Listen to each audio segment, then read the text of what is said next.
Bapa di dalam sorga, kami mengucap syukur untuk kebaikan Tuhan. Ajar kami Tuhan untuk mencintai firman, sehingga kami punya kerinduan untuk menggali firman lebih dalam lagi. Sehingga mata kami boleh melihat rahasia yang tersembunyi di dalam firman Tuhan. Dan kami berdoa biarlah setiap kami boleh makin bertumbuh perasaan kami akan cinta kepada Tuhan. Inilah doa dan permohonan kami dan kiranya Tuhan memberkati PA kami malam ini. Di dalam Tuhan Yesus Kristus kami berdoa. Amin. Ya, Bapak Ibu Saudara sekalian, hal yang pertama yang ingin saya ajak kita renungkan adalah poin ini. Saya tidak tahu kita aware atau enggak, tapi berkali-kali line of David, kings of Israel, itu berkali-kali di dalam seperti telur di ujung tombak itu. Kenapa demikian? Karena ya wajar saja ya secara manusia bahwa raja-raja Israel itu atau Yehuda tepatnya itu sedikit sekali yang sungguh-sungguh menjaga hidupnya suci. Sedikit sekali. Yang banyak justru kita lihat raja-raja yang jahat, raja-raja yang melukai hati Tuhan berkali-kali, bahkan sampai mempersembahkan anak ke dalam korban bakaran. Banyak kita saksikan ini. Sehingga berkali-kali ada satu kondisi yang mana seolah-olah kerajaan Daud ini tidak akan bertahan selama-lamanya. Akan putus deh gitu kira-kira saudara. Dan ada satu bagian yang sangat sentral di dalam penghukuman Tuhan kepada line of David. Di mana itu? Nah ini menggambarkan bukan hanya mengenai satu pelanggaran raja sendiri saudara, tapi ini menggambarkan satu hukuman komunal kepada golongan raja-raja Yehuda khususnya. Saya akan ajak kita lihat sedikit ya. Nah ini agak susah sedikit saudara, karena satu orang namanya tiga atau ya sama dengan ya saudara. Ini paling susah karena Yekonya, Yoyakin, bapaknya Yoyakim saudara. Jadi kita susah sekali ya. Nanti ditawarik namanya Konya, pendek ya, kasih nama pendek Konya. Jadi kita waktu baca, kita bisa salah ini siapa yang dimaksud. Tapi kita udah jelas di sini ya saudara. Yekonya atau Yoyakin, bapaknya Yoyakim. Oke. Di dalam 2 Raja-Raja 24 ayat 6, sebetulnya dia dinyatakan dia adalah sebagai cincin meterai pada tangan kanan Allah. Namun Allah akan mencabut dia. Saya ajak kita lihat ya di dalam Yeremia 22 ayat 24. Ini adalah hukuman Tuhan yang sangat serius. Bahwa line of David tidak akan bertahan selama-lamanya. Kita coba lihat sedikit bagian ini ya. Yeremia 22 ayat 24. Saya baca. Demi aku yang hidup, sudah dapat ya, demi aku yang hidup. Jadi Tuhan bersumpah demi dirinya sendiri. Sumpah seperti ini nanti kita pikirkan sendiri saudara, pasti terjadi atau bisa tidak terjadi atau bagaimana. Ini di benak kita dulu ya, tapi saya baca ya. Demi aku yang hidup, demikianlah firman Tuhan, bahkan sekalipun Konya bin Yoyakim, Raja Yehuda, adalah sebagai cincin meterai pada tangan kananku, namun aku mencabut engkau. Aku akan menyerahkan engkau ke dalam tangan orang-orang yang berusaha mencabut nyawamu, ke dalam tangan orang-orang yang engkau takuti, ke dalam tangan Nebukadnezar, Raja Babel, dan ke dalam tangan orang-orang Kasdim. Aku akan melemparkan engkau serta ibumu yang melahirkan engkau ke negeri lain, yang bukan tempat kelahiranmu. Di sanalah kamu akan mati. Tetapi ke negeri yang mereka rindukan untuk kembali ke situ mereka tidak akan kembali. 28. Adakah Konya ini suatu benda yang hina yang akan dipecahkan orang atau suatu periuk yang tidak disukai orang? Mengapakah ia dicampakkan dan dilemparkan ke negeri yang tidak dikenalnya? Hai negeri, dengarkanlah firman Tuhan. Beginilah firman Tuhan. Nah ini kalimat yang menakutkan, kalimat ini ya. Catatlah orang ini sebagai orang yang tidak punya anak, sebagai laki-laki yang tidak pernah berhasil dalam hidupnya. Sebab seorang pun dari keturunannya tidak akan berhasil duduk di atas tahta Daud dan memerintah kembali di Yehuda. Saudara, kita kalau lihat ini, perasaan kita gimana? Nah ini tadi ya, demi aku yang hidup. Tuhan mengatakan hal-hal tadi. Dicabut cincin meterai dan orang ini tidak ada lainnya lagi yang akan duduk di tahta Yehuda. Berarti kalau gitu dari sudut pandang orang Israel, kira-kira apa yang kita bisa lihat dari bagian ini? Oh kalau gitu tidak mungkin ada Raja Mesias dong. Bagaimana ini? Tidak ada yang akan duduk di tahta Yehuda. Padahal Mesias itu, dia adalah raja yang akan duduk di atas tahta pemerintahan kerajaan Daud. Tapi Tuhan sudah berjanji Dan orang ini dicatat sebagai yang tidak punya keturunan. Nah, kita akan pikir bagaimana? Kalau Tuhan setia kepada Daud, ya dia bisa ambil saja lain yang lainnya kan gitu. Tapi not likely gitu, saudara. Nah, jadi saudara, di dalam bagian ini keturunan Yoyakin tidak ada lagi yang akan berhasil duduk di atas tahta Daud dan memerintah Yehuda kembali. Oke, ini ada beberapa penafsiran saudara, tapi kita lanjut dulu kepada bagian berikutnya. Kita akan melihat, oke, di satu sisi ada penghukuman Allah yang begitu keras. Tapi sekarang kita akan lihat satu hal yang indah. Ini bukan namanya Tuhan pelin-pelan, saudara. Tapi kita lihat ini. Belas kasihan Allah. Pertama, Tuhan Yesus sadar atau tidak, dia berasal dari keturunan Yekonya atau Yoyakin tersebut. Kita lihat dua bagian, saudara. 1 Tawarik 3:16 dan nanti di Matius.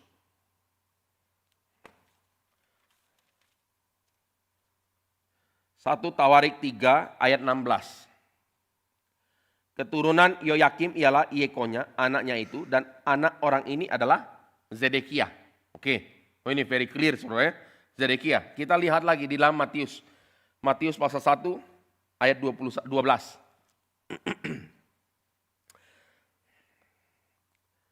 Sesudah pembuangan ke Babel, Yekonya memperanakkan Seltiel, Seltiel memperanakkan Zerubabel, Zerubabel memperanakkan Abihud, Abihud memperanakkan Eliakim, dan seterusnya. Saudara.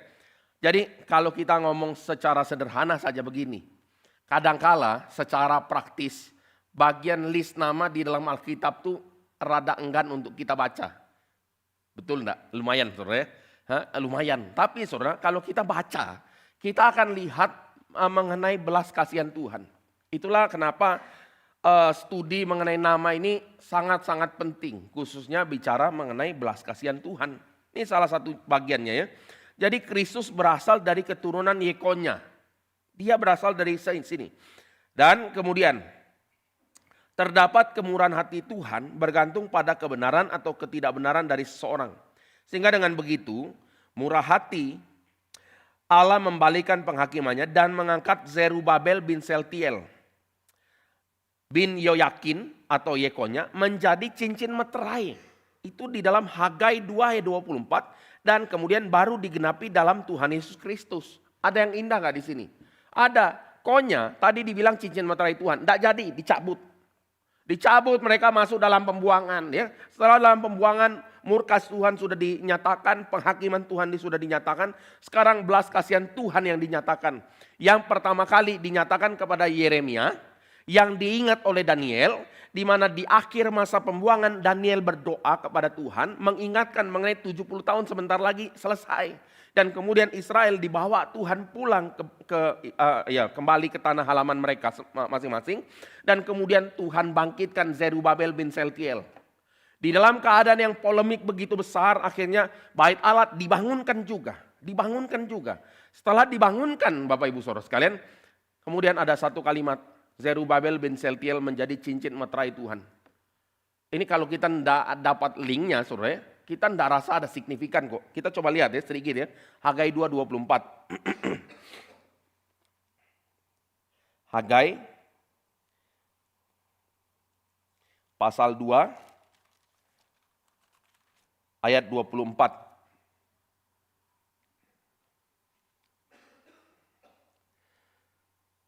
Saya baca dari ayat 22 ya. Karena sebelumnya di pasal 2 bagian awal digambarkan kemuliaan bait Allah yang sekarang ini kayaknya suram gitu ya. Coba ya kita lihat sedikit ya. Ayat 4, pasal 2 ayat 4 dulu. Masih adakah di antara kamu yang telah melihat rumah ini dalam kemegahannya semula dan bagaimana kamu lihat keadaannya sekarang? Bukankah keadaannya di matamu seperti tidak ada artinya? Nah itu ya saudara. Tapi kuatkanlah hatimu dan seterusnya. Terus di ayat selanjutnya dibilang segala, ini misalnya ayat 8 ya. Aku akan menggoncangkan segala bangsa sehingga barang indah kepunyaan segala bangsa mengalir. Aku akan memenuhi rumah ini dengan kemegahan dan seterusnya. Nah sekarang ayat 22. Katakanlah kepada Zerubabel bupati Yehuda begini. Aku akan menggoncangkan langit dan bumi. Dan akan menunggang balikan tahta raja-raja. Aku akan memunahkan kekuasaan kerajaan bangsa-bangsa. Dan akan menjungkir balikan kereta dan pengendaranya. Kuda dan pengendaranya mati rebah, masing-masing oleh pedang temannya. Pada waktu itu demikianlah firman Tuhan semesta alam, aku akan mengambil engkau, hai Zerubabel bin Seltiel hambaku, demikianlah firman Tuhan, dan akan menjadi engkau seperti cincin meterai. Sebab engkaulah yang kupilih, demikianlah firman Tuhan semesta alam. Saudara, memang waktu kita membaca Alkitab ini ada satu namanya line history. Ini yang menjadi benang merah. Ini penting sekali untuk kita pahami, saudara. Jadi dari Yekonya itu dicabut Tuhan. Nanti di dalam Zerubabel dinyatakan lagi dia sebagai cincin meterai. Oke, sekarang pertanyaan paling sederhana ya. Tuhan sudah janji, ini meterainya cincin meterai Tuhan nih, Zerubabel. Pertanyaan sederhana, janji Tuhan menggoyangkan bangsa-bangsa untuk memenuhi bait Allah yang tampak suram bagi pandangan orang Israel hari itu, digenapinya kapan? Nah ini kadang-kadang ya kita antara ada jawaban antara tidak, saudara. Ya, jawaban ultimatnya ya semua digenapi pada waktu Kristus, ya kan saudara. Oke lah, itu satu hal secara esensial tentu tepat. Tapi saudara, kita akan menyaksikan bahwa secara fisik kemuliaan bait Allah itu ada di dalam masa Herodes the Great. Karena dia membuat bait Allah itu menjadi pusat keajaiban dunia kuno. Berapa hektar itu, keluasannya itu. Dan itu menjadi satu ciri kota Yerusalem hari itu, saudara. Itulah sebabnya waktu Kristus bilang, pada waktu itu pembangunan masih berjalan berapa ya? Saya lupa, 46 sekian tahun atau berapa tahun, saudara. Kristus bilang, waktu Kristus bilang pembangunannya belum rampung. Kristus bilang, kamu rontohkan ini bait Allah, saya akan bangun dalam 3 hari. Oh itu betul-betul kalimat yang gimana ya? Kamu boleh hina saya, tapi jangan hina bait Allah, kira-kira begitu. Nah makanya mereka murkanya minta ampun dan salah satu nanti tudingan Kristus mau dibunuh adalah karena dia menghina bait Allah. Gitu saudara. Jadi ini satu sisi. Tapi pertanyaan kita kan sederhana. Kenapa tidak di zaman Zerubabel kemuliaan itu menjadi nyata? Jawabannya saudara, nah jawabannya ini memang saudara ini semua pertanyaannya ada jawabannya. Tapi jawabannya harus kerja PR. PR-nya adalah baca Ezra dan Nehemia saudara. Di dalam Ezra sama Nehemia ada apa di situ? Karena ini kan namanya jadi studi kitab-kitab PL, saudara. Semua ada jawabannya memang, saudara. Tapi kita harus ada effort untuk cari. Jawabannya sederhana, yaitu nanti di dalam zaman Ezra dan Nehemia kita akan lihat golongan yang mana dulu yang melakukan kompromi. Ternyata golongan para imam, bayangkanlah, saudara. Jadi keturunan Imam Yosua bin Yosadak itu keturunannya itu yang pertama kali mengambil perempuan-perempuan asing. Ini hal yang menakutkan karena dimulai dari pimpinan agama dulu yang harusnya bawa orang itu kembali kepada Tuhan. Mereka duluan yang kompromi dengan berani pula. Lalu selanjutnya ya itu terjadi saudara. Kita mungkin pernah dengar bagian ini ya saudara. Jadi itulah sebab nanti Ezra Nehemia murka sekali. Cabut janggut sendiri itu Ezra, cabut rambut orang Nehemia saudara. Kita boleh kalau murka nyabut rambut orang, nah, mungkin tidak bisa saudara hari ini ya. Tapi balik lagi ini realitanya. Jadi kita akan lihat satu hal. Murka Tuhan dinyatakan, satu sisi belas kasihan Tuhan dinyatakan. Kita berkali-kali akan lihat ini naik turun mengenai janji daripada Sang Mesias. Kita sebutkan ini apa saudara? Untuk kita bisa menyelami perasaan pergumulan orang-orang Israel. Itu intinya saudara. Karena kita ini maksudnya sebelum sempat pernah bergumul tentang Mesias, kita sudah tahu siapa Mesias. Itu kan agak kurang fair sedikit kan saudara ya. Sebelum kita tahu nilai kita hampir tidak lulus, tidak ada sempat pergumulan, saudara, sudah tahu lulus misalnya, tidak enak kan, saudara? Ya mungkin enak juga sih, saudara. Tapi balik lagi, kita tidak pernah mengalami pergumulannya. Nah sementara orang Israel ini mereka bergumul naik turun, bagaimana? Tapi hal yang kita mau pelajari satu hal di dalam bagian ini, apa itu saudara? Yaitu mengenai panjangnya belas kasihan dan kesetiaan Tuhan. Yang kita lihat kalau baca Alkitab dengan baik, saudara, kita akan lihat cinta kasih Tuhan dinyatakan dengan begitu limpah, kesabaran Tuhan dinyatakan begitu limpah. Bahkan waktu tadi di dalam Yeremia 22 dikatakan, aku bersumpah demi diriku sendiri. Terjadi enggak itu? Antara ya dan tidak sih. Ya-nya ada, terjadi, memang tidak ada lagi Raja Yehuda setelah itu. Enggak ada satupun. Tapi tidak, karena pada akhirnya lain daripada Yekonya terus berlanjut dan duduk di tata Daud enggak? Ya, Kristus. Jadi ini adalah sesuatu yang bahkan tidak bisa dipahami oleh para nabi. yang kita saksikan hari ini. Makanya tidak heran waktu kita nanti baca 1 Petrus pasal 1, saudara, kita akan melihat Petrus menyatakan apa? Rahasia yang dinyatakan oleh para nabi itu dinyatakan buat kita sekarang. Supaya sukacita yang tidak terkatakan itu ada di dalam hatimu. Ya, itu besar. Oke, kita lihat sedikit, saudara. Ini kadang-kadang waktu kita sudah beberapa tempat, saudara, mungkin agak ini sedikit lost sedikit, saudara. 1 Petrus pasal 1 ayat ke-10 saya bacakan ya. 1 Petrus pasal 1 ayat 10 saya bacakan buat kita. Keselamatan itulah yang diteliti oleh nabi-nabi yang telah bernubuat tentang kasih karunia yang diuntukkan bagimu. Dan mereka melinti saat yang mana dan yang bagaimana yang dimaksudkan oleh Roh Kristus yang ada di dalam mereka. Yaitu roh yang sebelumnya memberi kesaksian tentang segala penderitaan yang akan menimpa Kristus dan tentang segala kemuliaan yang menyusul sesudah itu. Ini sesuai dengan tema hari ini ya, yang kita bahas ya.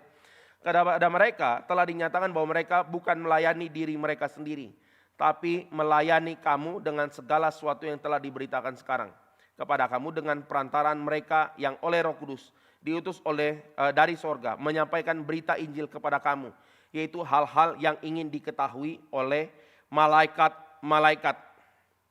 Jadi ini adalah satu bagian yang begitu besar ya, yang dinyatakan oleh para nabi itu sebelum kamu oleh Roh Kristus. Jadi kita akan menyadari banyak sekali elemen, saudara. Kristuslah yang diberitakan dan kemudian bicara tentang kemuliaan dan penderitaan dia disingkapkan sampai kita ini mengerti hal-hal ini, saudara. Nah, oke. Sampai sini kita akan lihat banyak sekali bagian-bagian yang penting. Bicara belas kasihan Tuhan, bicara penyertaan Tuhan, bicara sukacita yang kita nanti akan yang kita rasakan, saudara. Nah sekarang saya akan lanjutkan ya, mungkin sampai sini cukup jelas. Kalau ada pertanyaan silakan boleh interupsi, saudara ya. Nah sekarang saya akan ajak masuk kita ke dalam bagian yang salah satu paling penting. Bicara kristologi itu kita perlu bahas tentang kitab Yesaya. Nah konsep Mesias, saudara ya. Para nabi itu tidak langsung menggunakan istilah Mesias. Tapi mereka memberikan kriteria raja yang akan memimpin Israel dan dunia pada hari terakhir. Oke. Yesaya melihat kemegahan keturunan Daud yang bertahta atas Israel sebagai kontras kepemimpinan Ahas yang korup. Jadi nabi-nabi itu hidup dalam penantian panjang. Mereka hidup dalam pengharapan panjang. Belum melihat siapa Mesias itu, mereka belum lihat, saudara. Mereka cuma mengharapkan saja di dalam gambaran yang dinyatakan, mereka cuma dapat cicipan elemen-elemen tentang siapa Mesias. Yang hari ini kita dapat dalam keadaan yang full. Itu bedanya, saudara. Mereka mengharapkan apa yang belum nampak jelas. Kita mengharapkan apa yang clear. Itu beda sekali poinnya, saudara. Dan bahkan kita akan melihat belas kasihan Tuhan tadi yang dinyatakan. Dan inilah juga yang akan memimpin kita sampai berpengharapan pada hari Kristus datang kali kedua. Oke. Nah sekarang ya, nah ini mungkin saya tidak banyak bahas lagi. Ini kita pasti sudah familiar, saudara. Bahkan di hari Natal kemarin, tanggal 6, kita bahas singkat saja bagian ini ya. Dilahirkan dari seorang anak darah dan akan dinamai Immanuel. Ini konteksnya sudah jelas, saya tidak ulangi lagi. Namanya adalah penasihat ajaib, Allah yang perkasa, Bapa yang kekal, Raja damai. Jadi kalau kita lihat gambaran Mesias yang dinyatakan di dalam Yesaya pasal 9 ayat 5 sampai 6, yang kita gambarkan Mesias itu Mesias sebagai raja yang perkasa. Luar biasa, lambang pemerintahan ada di batas bahunya. Bapa yang kekal, Raja damai, perkasa dia, penasihat ajaib. Jadi sudah clear ya saudara, kita akan lihat gambaran Mesias di dalam Yesaya dibuka dengan sangat mewah ya, glamour, grandeur saudara, besar. Raja damai. Tetapi, nah ini menariknya. Ini salah satu di dalam bagian Alkitab yang tidak banyak. Memberikan langsung paradoks di dalam satu bagian.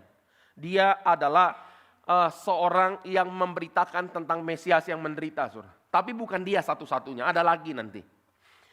Yaitu yang memberikan nyawa sebagai penebusan dosa. Setelah kebangkitannya ia akan menerima kemuliaan tahtanya.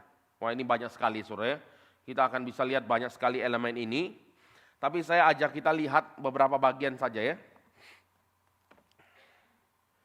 Kita buka Yesaya.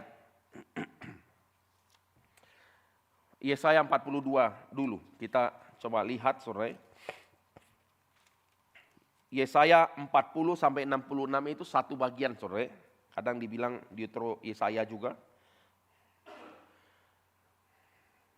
Sampai 48 saudara, kita bisa lihat. Sekarang saya buka ayat pasal 42.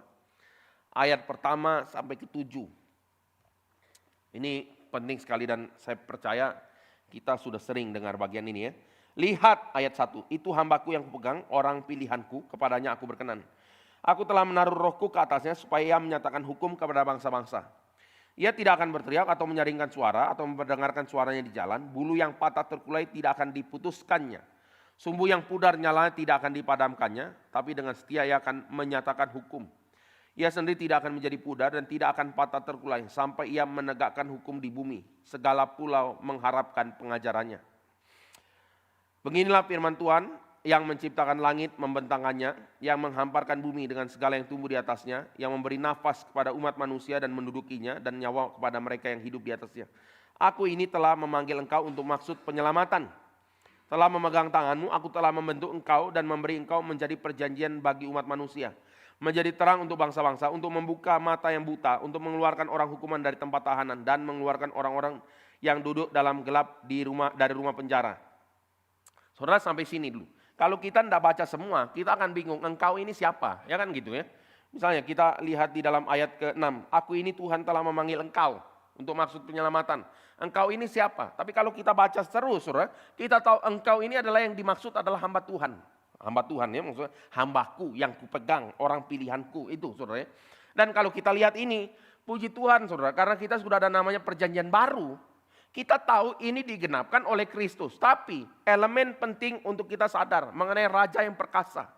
Apa yang digambarkan di dalam bagian ini adalah Allah yang menciptakan segala sesuatu, memberikan nafas hidup kepada manusia.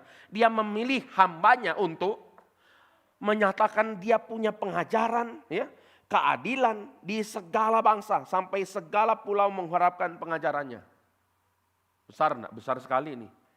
Mana kita bisa bayangkan pengharapan sebesar ini pupus waktu dalam tanda kutip saudara. Pupus ketika melihat Kristus mati di atas kayu salib.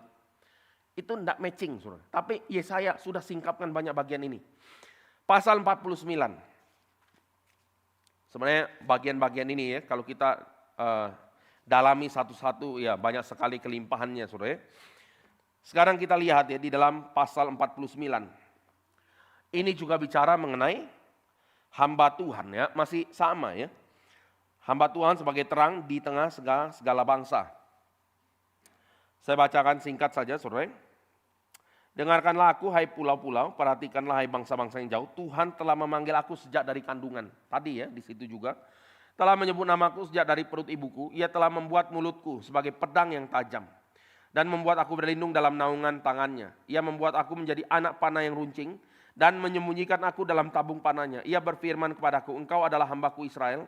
Dan olehmu aku akan menyatakan keagunganku. Tapi aku berkata, aku telah bersusah-susah dengan percuma dan telah menghabiskan kekuatanku dengan sia-sia dan tak berguna. Namun hakku terjamin pada Tuhan dan upahku pada Allahku. Sekarang firman Tuhan. Maka sekarang firman Tuhan yang membentuk aku sejak dari kandungan untuk menjadi hambanya. Untuk mengembalikan Yakub kepadanya. Nah ini misinya Sang Mesias, Raja itu saudara. Supaya Israel dikumpulkan padanya. Maka aku dipermuliakan di mata Tuhan dan Allahku menjadi kekuatanku. Firman-Nya. Kita perlu sadar satu hal saudara, waktu Kristus itu di atas kayu salib, dia sedang mengerjakan bagian ini. Ini yang gagal dipahami, karena di dalam sudut pandang kita manusia, mengumpulkan yang tercerai-berai harus mematikan namanya Roma dulu. Tapi yang Kristus kerjakan mematikan namanya dosa dulu. Ya. Dia mematikan kuasa iblis yang mencengkram. Itu yang dia kerjakan. Maka ayat 6 dibilang gini, terlalu sedikit bagimu hanya untuk menjadi hambaku. Menegakkan suku Yakub untuk mengambilkan orang Israel yang masih terpelihara. Tapi aku akan membuat engkau menjadi terang bagi bangsa-bangsa supaya keselamatan yang daripadaku sampai ke ujung bumi. Saudara, ini adalah panggilan Sang Mesias, Raja yang berkuasa, memerintah atas segala realem. Ini dipahami betul oleh orang Israel. Nah, tapi ironinya mereka akan gagal lihat siapa Kristus yang menderita, saudara. Satu lagi saudara, kita lihat ya. Mungkin langsung saja di dalam pasal 52. Nah ini yang saya ingin ajak kita lebih lambat sedikit ya saudara. Karena ini adalah bagian yang menyatakan Kristus mati dan bangkit nanti ya. Pasal 52 ayat 13. Sampai pasal 53 ayat 12. Ini satu kesatuan saudara. Nah ini saudara, saya akan kasih beberapa poin di sini. Ini kita akan lihat nanti ya. Pasal 52 ayat 13 ya. Sungguhnya hambaku akan berhasil, ditinggikan, disanjung, dimuliakan. Seperti banyak orang akan tertegun melihat dia. Begitu buruk rupanya, bukan seperti manusia lagi dan tampaknya bukan seperti anak manusia lagi. Demikian ia akan membuat tercengang banyak bangsa. Raja akan mengatupkan mulut melihat dia. Sebab apa yang tidak diceritakan kepada mereka akan mereka lihat. Dan apa yang tidak mereka dengar akan mereka pahami. Saudara, selanjutnya saudara, kita akan lihat rentetan gambaran hamba Tuhan yang menderita. Mungkin kita sudah familiar saudara. Misalnya ya, di dalam ayat 2. Dia adalah tunas yang tumbuh di hadapan Tuhan. Sebagai tunas di tanah kering. Dia tidak tampan, semarak pun tidak ada. Sehingga kita memandang dia dan rupa pun tidak sehingga kita menginginkannya. Ia dihina, dihindari orang, seorang yang penuh kesengsaraan dan yang biasa menderita kesakitan.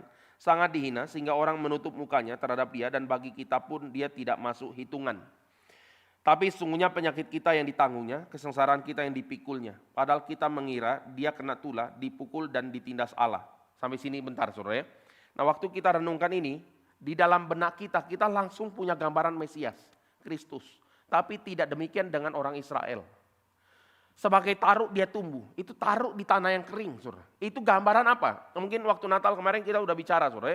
Yaitu dia sebagai tunas tumbuh di hadapan Allah, tapi di gambaran di tempat tanah yang kering. Itu bicara mengenai apa yang kita bicara kemarin. Yaitu kontras antara belas kasihan Tuhan yang begitu dalam, dengan kejahatan manusia yang begitu kejam saudara. Itu diperhadapkan. Kristus itu ada di sini. Sehingga, nah ini bagian pentingnya ya. Kita ini mengerti dan kemudian menghidupi narasi ini juga di dalam hidup kita. Ini yang nggak gampang. Percaya percaya Mesias yang berkuasa itu very easy. Tapi percaya kepada Mesias yang menderita itu unlikely saudara untuk bisa dihidupi gitu. Nah oleh sebab itu inilah gambaran yang muncul di hadapan kita untuk kita bisa paham bagian ini saudara. Kristus bahkan digambarkan kita tidak melihat dia ya. Kita pun bagi kita, dia pun tidak masuk hitungan. Oke, kita lanjutkan sedikit ya. Ini indah sekali sih. Tapi dia tertikam oleh karena pemberontakan kita, diremukkan oleh karena kejahatan kita. Ganjaran yang mendatangkan keselamatan bagi kita ditimpa kepadanya dan oleh bilur-bilurnya kita menjadi sembuh.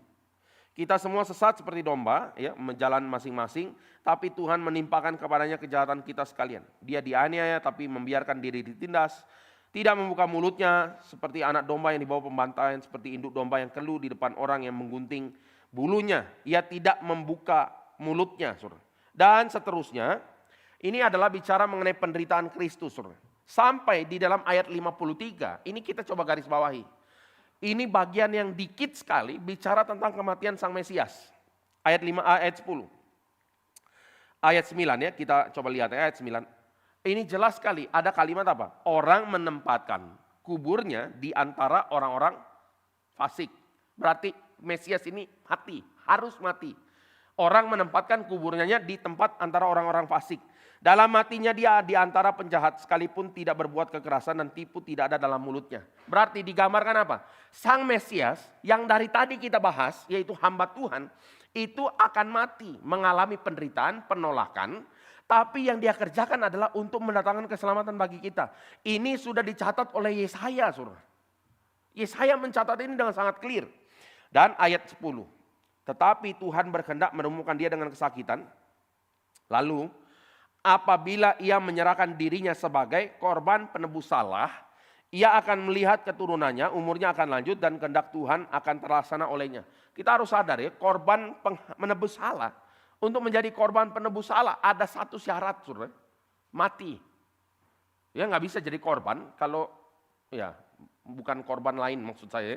Saudara, kita sering merasa diri korban, saudara, tapi bukan itu maksudnya. Korban penebus salah itu mati, saudara. Jadi digambarkan di dalam bagian ini, dia punya kuburan tadi, lalu kalau dia memberikan dirinya sebagai korban penebus salah, maka apa yang dia akan lihat? Nah ini, dia akan melihat keturunannya dan umurnya akan lanjut dan kehendak Tuhan akan terlaksana olehnya. Ayat 11, sesudah kesusahan jiwanya, ia akan melihat terang dan menjadi puas. Dan hambaku itu sebagai orang yang benar, sekarang yang bisa membenarkan yang lain siapa? Kristus ya. Akan membenarkan banyak orang oleh hikmatnya dan kejahatan mereka dia pikul. Ayat 12 ini korelasi dengan bagian yang tadi terlalu sedikit kalau cuma untuk Yakub saja. Dia akan semua bangsa ya saudara. Ayat 12, sebab itu aku akan membagikan kepadanya orang-orang besar sebagai rampasan. Ia akan memperoleh orang-orang kuat sebagai jarahan. Sebagai ganti karena ia telah menyerahkan nyawanya ke dalam maut. Dan karena ia terhitung di antara pemberontak-pemberontak, sekalipun ia menanggung dosa banyak orang dan berdoa untuk pemberontak-pemberontak. Saudara, saya tidak tahu kita sampai sejauh mana pernah melihat Yesaya 53. Saya tidak tahu ya, mungkin pernah lihat saudara, atau paling enggak, yang paling populer adalah oleh bilur-bilurnya kita jadi sembuh. Iya kan saudara, itu minimal lah saudara, minimal itu kita tahu saudara. Tapi bagian sang hamba Tuhan itu mengalami penderitaan, mengalami namanya kematian dan kebangkitan, lalu setelah itu dia akan masuk ke dalam kemuliaan. Itu kalimat yang Tuhan Yesus beritakan kepada dua orang murid yang pergi kabur ke Emmaus. Ya, kamu nggak baca, kamu nggak tahu bahwa Mesias harus menderita mati baru masuk ke dalam kemuliaannya. Nah ini yang kita sudah bisa lihat, saudara. Kita lihat Yesaya bicarakan bagian ini ya. Nah sama ya. Ia akan ditinggikan setelah kematian dan kebangkitannya. Jadi jelas enggak di dalam Yesaya kita bisa lihat Mesias, raja yang perkasa tadi, itu khususnya di dalam pasal 9, Bapa yang kekal, raja perkasa, raja apa damai segala macam saudara. Itu digenapkan juga di dalam konteks dia sebagai hamba yang menderita. Jadi Yesaya itu punya dua notion atau pemikiran yang besar ini saudara. Yang digenapkan semuanya oleh Kristus ya. Nah makanya luar biasa itu Matius. Matius kenapa luar biasa? Ya ini bukan karena kita khotbah hari Minggu khotbah Matius, saudara, bukan ya. Tapi Matius luar biasa karena dia bisa lihat rinci, detail sekali yang dia lihat apa yang digenapkan Kristus di dalam mengenai PL. Dia lihat ini semua dan dia singkapkan ini buat kita. Saudara, oke sampai sini ya. Kita waktu bicara ini kadang kita berpikir, oke, setelah mengerti ini apa? Jawabannya apologetika, saudara. Baik kepada orang Yahudi, atau kepada orang saksi Yehova nanti saudara, atau kepada orang-orang Mormon. Ngomong-ngomong saudara, hari Minggu kemarin itu ada beberapa orang yang dibagikan selebaran yang dibagikan oleh warga negara asing masuk ke kita saudara. Dan dia memberitakan selebaran bahwa Allah itu cuma Bapa dan Anak. Dia tidak mengakui Roh Kudus di dalam selebaran itu. Nah memang kita harus hati-hati saudara. Tapi saya percaya dengan kita membekali diri, membaca dan merenungkan firman, orang yang membagikan itu ya kita mungkin boleh injilin balik saudara. Cuma memang tidak tepat juga dia kerjakan ini, tapi terlepas bagaimanapun kita perlu sadar bahwa dimanapun sebetulnya ada ruang dan tanggung jawab kita untuk menyatakan siapakah Kristus. Itu saudara. Kalau pintu rumah kita diketok oleh orang saksi Yehova, apa yang kita harus lakukan? Bye-bye, enggak saudara ya. Harusnya silakan masuk, injililah dia saudara ya. Makanya untuk menginjili harus ada bekal ya. Saya mungkin cerita ya, dulu sama ada Mormon juga. Mormon itu biasanya sama ya, seperti yang tadi saya katakan. Kemungkinan besar menurut saya Mormon. Kenapa? Karena mengaku Bapa dan Anak saja. Mormon itu dia tidak mengakui Roh Kudus saudara ya. Makanya saya nggak tahu, belum ketemu orangnya juga. Nah waktu kami di Belanda itu tinggal di Kampen, ada Mormon, orang-orang Mormon, terus datang, dia ketemu kami di jalan, saya sama istri sama anak baru satu, terus dia ngomong tentang keluarga, family is very important ya, you agree ya gitu-gitulah kiranya. Orang Amerika saudara, datang ke Belanda, ngomong kepada kami bahasa Belanda. Kami bahasa Belandanya cuma dikit-dikit saudara, Becel itu nama bahasa dikit-dikit ya. Terus akhirnya ngomong bahasa Inggris, dia datang ke rumah kami. Satu kali datang, terus ngobrol-ngobrol, Dia nggak tahu kita mahasiswa teologi kan saudara ke sana kan. Kalau kita di sana ditanya, ngapain di sini? Kuliah. Orang sudah tahu itu pasti kuliah teologi saudara. Mereka tok yang nggak tahu. Lalu sampai diinjili, dia datang ke rumah kami injili. Terus kali kedua datang lagi, diinjili lagi. Lama-lama enggak datang lagi saudara. Udah tidak datang lagi saudara. Nah, tapi balik lagi ya, ini adalah ruang untuk kita mungkin juga injili. Hal yang saya agak kagum lah, bukan agak lagi ya. Mereka itu waktu SMA menabung, mereka tabung. Ya. Uang itu mereka sisihkan dan setelah mereka selesai SMA enggak langsung buru-buru kuliah. Pergi misi dulu. Jadi mereka kumpulkan uang sembari mereka itu nanti belajar bahasa. Yang kami ketemu mereka ngomong, mereka belajar bahasa Belanda. Dan kemudian setelah itu mereka bagus Belandanya, mereka berangkat. Saudara. Mereka berangkat ke Belanda dan bisa stay 2 tahun. Pakai dana siapa? Dana sendiri loh saudara. Untuk penginjilan menurut mereka saudara. Jadi ini suatu hal yang menurut saya sih itu sangat kagum dari aspek itunya saudara. Tapi mengenai motivasinya tentu tidak saudara. Motivasinya ada sesuatu yang ya banyak lagi yang lain. Hari ini bukan seminar tentang Mormon, saudara. Tapi balik lagi, ini adalah realita. Coba kalau kita pikirkan dengan kita punya generasi muda. Generasi muda kita itu agak jauh dengan Mormon punya kedisiplinan hidup, saudara. Mana nabung untuk misi. Dan pergi misi 2 tahun. Jarang ketemu ini. Yang lebih sering adalah nabung untuk langsung kuliah. Itu banyak, saudara. Pun tidak tentu uang sendiri, saudara. Tapi balik lagi, ini yang kita lihat, saudara. Nah oleh sebab itu kita menyadari realita ini, poin-poin ini, ingat baik-baik saudara, karena ada waktunya kita harus mempertanggungjawabkan iman. Ada waktunya kita harus bicara kebenaran.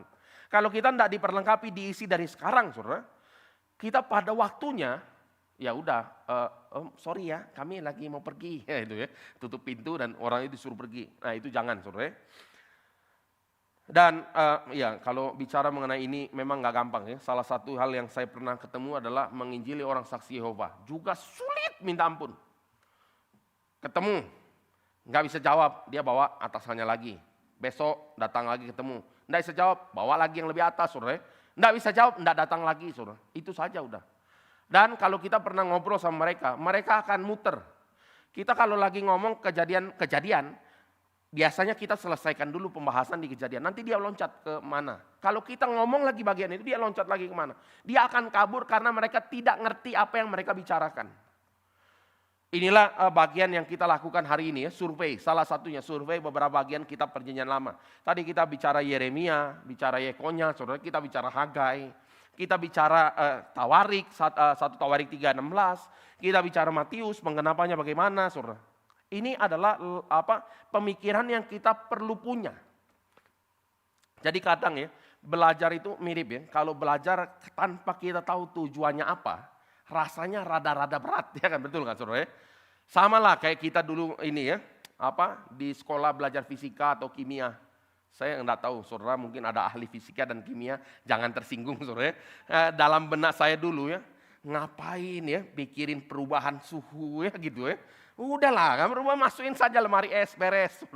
Percepatan jatuh berapa detik, apa segala macam. Ribet hidupmu kan gitu kan saudara. Tapi setelah kita tahu fungsinya, mungkin belajar lebih menyenangkan sedikit. Nah ini sama saudara, belajar firman Tuhan salah satunya untuk kita mendalami iman sendiri. Tapi hal yang penting berikutnya, kita punya tugas untuk memberitakan kebenaran ini. Oke, saya simpulkan ya saudara di dalam Yesaya. Kalimat ini ya, Mesias harus mengalami kematian yang menanggung kesalahan umat Israel, baru kemudian bangkit dari antara orang mati, masuk dalam kemuliaannya yang kekal. Ini adalah intisari dari penggambaran Yesaya mengenai Mesias. Kalau kita tidak bahas Yesaya tadi, saudara, kita tahu ini dari mana? Dari Injil kan, saudara? Kita tahunya ini dari Injil. Tapi kalau kita baca Yesaya, kita lihat dengan mata kita. Waktu kita baca bagian ini, kita tahu betul Yesaya bicara ini. Nah itu yang penting, saudara. Maka kita harus, ya itu tadi ya, bagian-bagian yang kita perlu gali lebih jauh. Nah sekarang, ini Yesaya. Sekarang kita mau masuk ke dalam Mesias, dalam Mazmur. Ini bagian berikut, saudara. Mesias dalam Mazmur. Nah ini yang pertama, Mazmur Raja. Jadi Mazmur itu ada banyak. Ada Mazmur Raja, ada Mazmur ucapan syukur, ada Mazmur ratapan ya. ada mazmur yang lain-lain, saudara, pergumulan dan segala macam, bahkan ada mazmur kutukan ya, imprecatory psalm ya, mazmur kutukan, banyak jenis mazmur. Nah ini salah satunya bicara mazmur raja. Dan di dalam bagian ini saudara, direpresentasikan raja secara visual dan ide kepada umat dan selalu saja mengandung pengharapan mesianik. Selalu saja. Nih misalnya ya saudara, saya nggak tahu Bapak Ibu masih ingat dengan pembahasan kita surat Ibrani enggak ya, itu memang 2-2,5 tahun yang lewat ya. Pertama kali saya di GRI Bandung, salah satu yang saya bahas adalah Mazmur dan Ibrani saudara ya, jadi itu satu bagian. Nah di dalam Mazmur 2 ayat 7-8 saudara, ini digambarkan yang diurapi, yang diperanakan pada hari ini, memerintah sampai ujung bumi. Itu berkaitan dengan Mazmur pasal 1, masih ingat mungkin ya. Saya kadang berharap masih ingat, harusnya masih saudara ya. Kita coba ngintip sedikit ya Mazmur.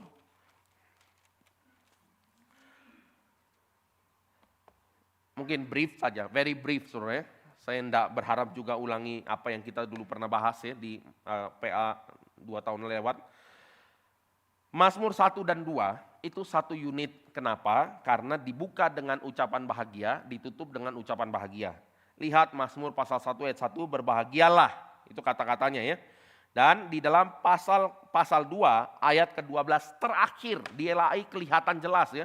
Ada kasih spasi sedikit saudara, di sana dimulai dengan kata berbahagialah, sama saudara. Jadi ini adalah satu bagian yang membuka dan menutup dengan kata berbahagia. Lalu saudara, di antara bagian yang pertama Mazmur 1-41, Mazmur 1 dan 2 yang tidak ada judul. Lihat Mazmur 3, ada judulnya, Mazmur 4, 5 dan lain-lain saudara. Mazmur Daud, Mazmur Daud itu saudara. Tapi Mazmur 1 dan 2 tidak ada. Lalu kita bisa tahu ini pertama satu unit dan kemudian ini menjadi narasi di dalam seluruh Mazmur. Oke, itu singkatnya. Dan kata Mazmur 1 ayat 1, berbahagialah orang. Orang ini singular, bukan plural. Bukan setiap orang berbahagia yang berjalan menurut nasihat orang fasik. Bukan saudara, itu bicara mengenai raja yang diurapi. Karena ini pasal 1 dan pasal 2 itu satu unit. Jadi orang yang berbahagia itu siapa? Yang bisa melakukan ini dengan sempurna. Siapa yang tidak berjalan menurut nasihat orang fasik, tidak berdiri di jalan orang berdosa, tidak duduk dalam kumpulan penyemooh, yang kesukanya Taurat Tuhan siang dan malam, itu siapa? Itu adalah Mesias saudara. Oke, jadi kita samarikan saja di dalam pasal 1. Dan pasal 2 saudara, Mesias ini adalah yang dipilih oleh Tuhan, yang diurapi ya. Dan di dalam ayat ke-7, anakku engkau telah kuperanakan pada hari ini. Ini adalah inaugurasi raja. Jadi ini adalah Mazmur yang dipakai untuk inaugurasi raja ya, kalau kata-kata. Dan ini nanti dikutip, kalau lihat catatan kaki di bawah sini saudara, itu ada di dalam Kisah Rasul, ada di dalam Ibrani pasal 1 ayat 5, Ibrani 5 ayat 5. Itu sudah jelas ya bagian ini ya. Dan saudara, pemerintahannya sampai ke ujung bumi. Ayat 8 saudara, kita lihat ya. Mintalah padaku, maka bangsa-bangsa akan kuberikan kepadamu menjadi milik pusakamu, dan ujung bumi menjadi kepunyaanmu. Engkau akan meremukkan mereka dengan gada besi, memecahkan mereka seperti tembikar tukang periuk. Saudara, kita sudah lihat ini. Ini gambaran bahwa sang raja, Mesias yang diurapi Tuhan, itu dikepung orang. Makanya ada bagian mengapa rusuh bangsa-bangsa dan suku-suku bangsa mereka perkara yang sia-sia. Kalau ingat hari tanggal 6 kemarin saudara, itu pas Natal, saya sempat refer ke dalam Kisah Rasul, yang bicara di dalam pasal 4 ayat 25-26. Mereka bicara bahwa Kristus inilah yang menggenapi teks ini. Saudara. Karena di situ kumpul Herodes, Pontius Pilatus, dan orang-orang Israel. Rembukan mereka untuk melawan yang diurapi Tuhan. Oke, jadi ini berita besarnya saudara. Jadi di dalam Mazmur 2 ini sendiri sadar enggak? Ada elemen sang Mesias yang diurapi itu akan mengalami penderitaan. Dan pada saat yang bersamaan dia akan menyatakan kekuasaannya sampai ke ujung bumi menjadi milik pusakanya dia. Sang Mesias. Nah ini yang kita bisa lihat saudara. Oke berikutnya saudara. Memberi keadilan, menolong orang-orang miskin, meremukkan pemeras-pemeras. Ini fitur berikutnya. Kita lihat ya saudara. Mazmur 1 dan 2 ini beautifulnya minta ampun ya. Harap kita bisa ingat bagian ini. Nanti juga kalau baca perjanjian baru banyak sekali hal yang relevan ya. Kita coba lihat dulu Mazmur 72, Saudara. 1 sampai 4.